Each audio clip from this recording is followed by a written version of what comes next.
আসসালামু আলাইকুম। কেমন আছেন আপনারা সবাই? আশা করছি ভালো আছেন। আমি মোহাম্মদ আজমল সরকার। আজকে একটি গুরুত্বপূর্ণ বিষয় নিয়ে সবার কাছে এসেছি।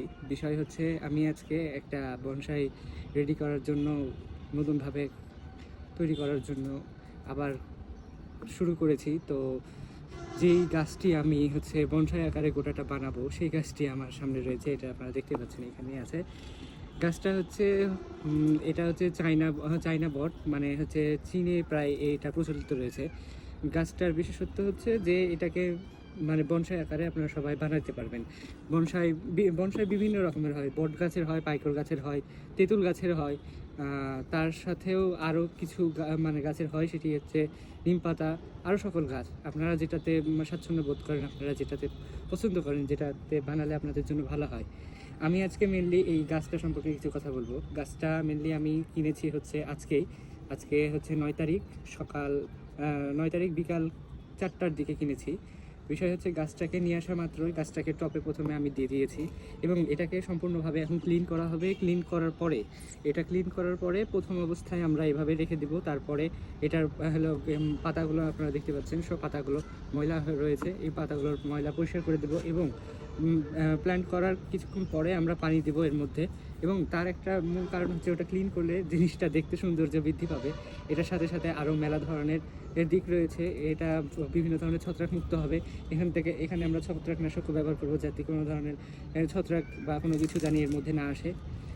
আর মেনলি বিষয়টা হচ্ছে, ভিডিওটা বাড়ানোর মূল কারণ হচ্ছে, গাছটা এই মুহূর্তে প্ল্যান করানো হয়েছে। আমি বেশি কথা বাড়াবো না। গাছটা আপনারা সামনাসামনি দেখছেন, যে গাছটা কেমন লাগছে অবশ্যই কমেন্ট সেকশনে জানাবেন। আর আমি জানি এটাকে মানে এখন থেকেও আমি এটার বিষয়ে আপডেট দিতে যাব, যে গাছটা কী করা হচ্ছে না হচ্ছে, কিভাবে কাটিং করা হচ্ছে, কিভাবে শেপ দেওয়া হচ্ছে, বিভিন্ন প্রকার একটা বনসাইয়ের জন্য যতটুকুন দরকার আমি ততটুকুনি দেওয়ার চেষ্টা করব। আর আরেকটা জিনিস হচ্ছে যে আপনারা সবাই সাপোর্ট করবেন, কারণ সাপোর্ট বলতে বিভিন্ন ধরনের কোশ্চিন বা বিভিন্ন ধরনের সমস্যা, বিভিন্ন ধরনের স্কিল আপনারা দেওয়ার চেষ্টা করুন, যাতে আমি জিনিসটার প্রতি আরও আগ্রহশীল হই এবং কিভাবে নতুনত্ব নিয়ে আসা যায় গাছটার ভিতরে, আমি ঠিক তেমনটাই জানি করতে পারি। এরকমভাবে আপনারা আমাদেরকে জানাবেন। আর বিষয় হচ্ছে যে গাছটা এই মুহূর্তে পটিং করা হয়েছে, এর সাথে সাথে মানে গাছটার যেই বাউলটার ভিতরে রাখা হয়েছে সেটাও কেমন হয়েছে অবশ্যই জানাবেন। এতটুকুনি শেষ করছি। আর হ্যাঁ, প্রথম অবস্থায় কোনো গাছে বা কোনো বনসাই বা কোনো জাতের গাছে বিভিন্ন ধরনের ফার্টিলাইজার বা এরকম ধরনের জিনিসই ব্যবহার করতে হবে, কিন্তু কোনো ধরনের সার, বিষ, তারপর কম্পোজ থেকে শুরু করে, তারপরে আপনার পটাশ, তারপরে আরও বিভিন্ন ধরনের যেগুলো রয়েছে সেগুলো ব্যবহার না করাই ভালো। এতে গাছ হয়তো বা ফুলে যেতে পারে বা নষ্ট হয়ে যেতে পারে। এইটুকুনি ক্লিয়ার করার ছিল। আর আপনারা বেশি বেশি করে ভিডিওটা সাপোর্ট করবেন আর দেখবেন। আর প্রত্যেক দিনকার রেগুলারিটি কীভাবে গাছটাকে সাজানো হচ্ছে বা গাছটা কীভাবে গ্রো করছে, আমি এটা অবশ্যই রোজ আমি আপডেট দিব।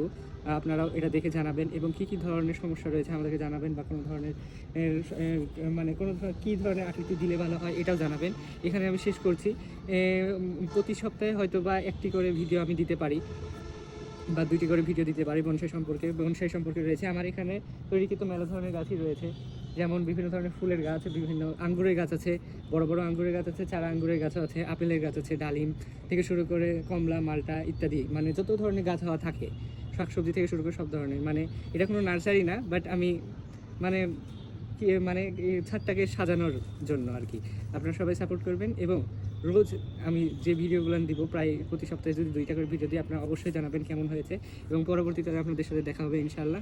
এখান পর্যন্ত আমি শেষ করছি। আসসালামু আলাইকুম।